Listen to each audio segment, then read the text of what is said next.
through all of the warnings Okay, I'm going to stand on this side so yesterday. so that you can see me pointing at stuff. Okay, That was the worst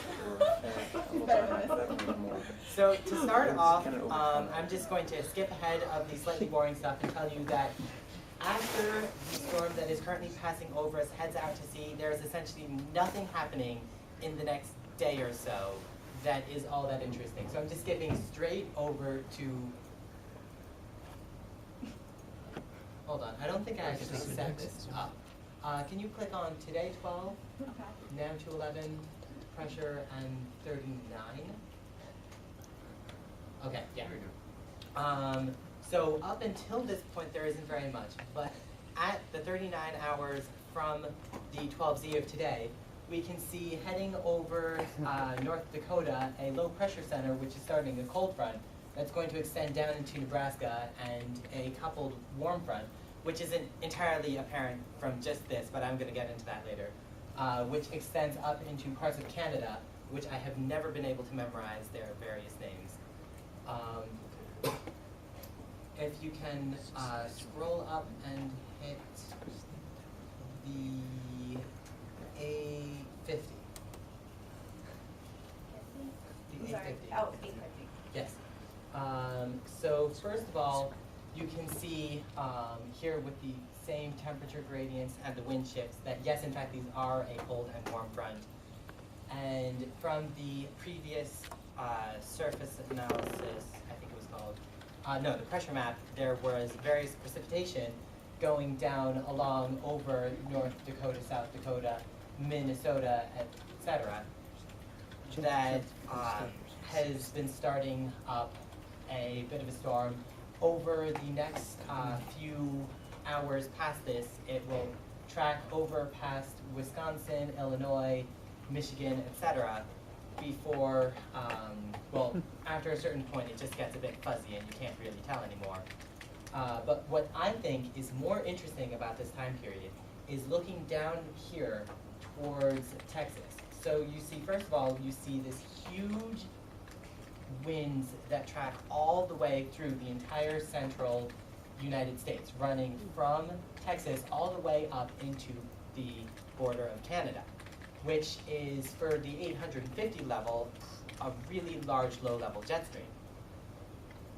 Similarly, you can also see this temperature ridge that is associated with the nearby Texas area.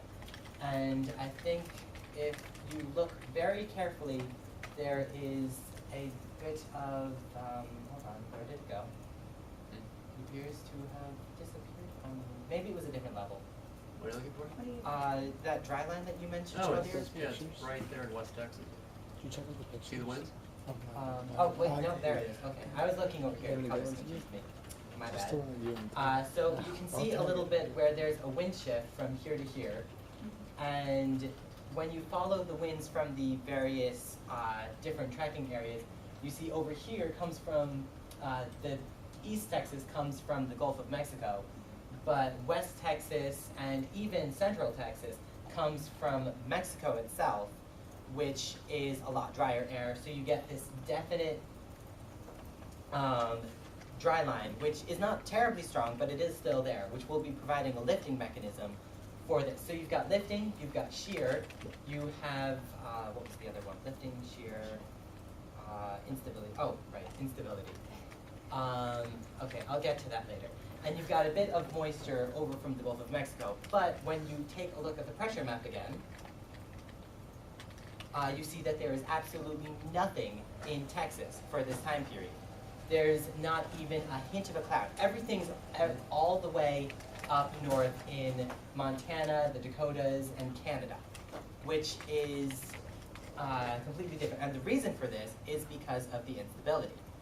Now, if you can go to the discussion for the K, discussion 4K. Oh, it's on the top Third tabs.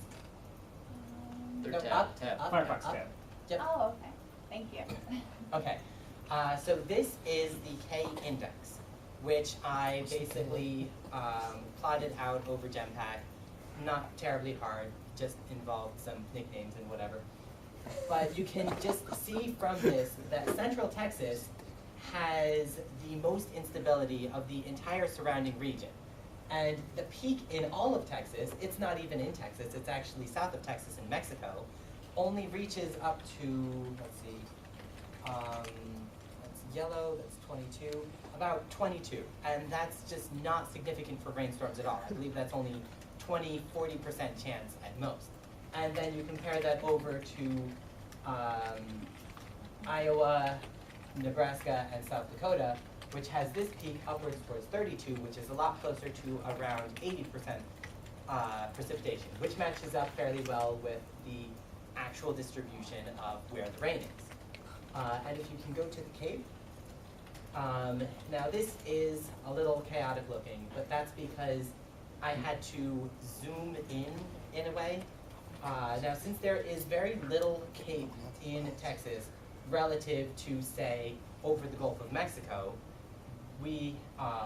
this whole Gulf of Mexico, southern Florida, etc. area is a little oversaturated.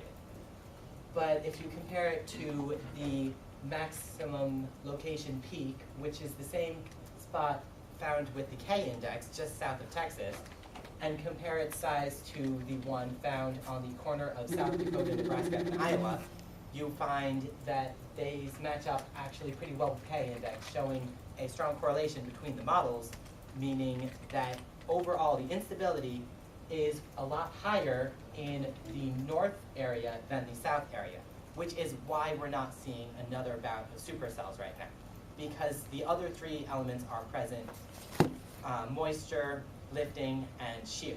And in fact, there's actually a lot of shear because, and I didn't actually get to this earlier, but if you can scroll up.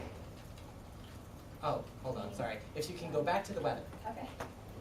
And you remember from 850 that there was huge shear, there was a huge low-level jet stream running towards the north with over 50 knots. And if you can click on 500. At 500, it's a little hard to tell because of the colors that they use, but the winds are actually tracking now west to east and over towards west of where that low-level jet was. They're over 50 knots, but in the location of the jet itself, it actually falls under that. So you've got a huge direction change, you've got a magnitude change, and that's just a really, really huge, abnormally large shear for such a low level. And I found it kind of surprising that that was not actually coupled with any actual other thing of significance. But as shown, that was because of the instability factor. Aside from that, that's most of what I wanted to talk about. I mean, I suppose that I can briefly take a look at some of the other panels, like for instance 300. We can see a jet, left exit region is right over where the storms are. Various other typical factors. If you look at the vorticity, if you can go to the moisture, 700. You can see a little bit of what's going on with the relative humidity. And actually for this whole region over Texas, you have very little comparative moisture, which is one of the elements that was actually present but weak. A lot like the weak dry line, well, there's also a weak moisture presence. And if you can go to the severe. Now, I didn't start off with this because this is really chaotic and hard to understand, but this contains just about everything that's relevant. So for instance, the dew point depression over here, well, they're in the contour lines. This white line running, down California, across New Mexico, and cutting through Colorado, Kansas, dipping down into Missouri, and then cutting up through Wisconsin, is the 16 grams per kilogram mixing ratio line. And dew point depression. Yes, thank you. And everything within this area, up until this other white line tracking past Florida, etc., has a really high dew point depression, which is really not convective for the situation at all. Other clues around the area, here's the mixing ratio that I was looking at. And with here, you can actually see a bit more clearly the dry line that is just pushing the moisture towards, from the west towards the east. And the totals are almost impossible to understand in this, but you can see down here, they're around 44, which is less than would even be expected for regular thunderstorms.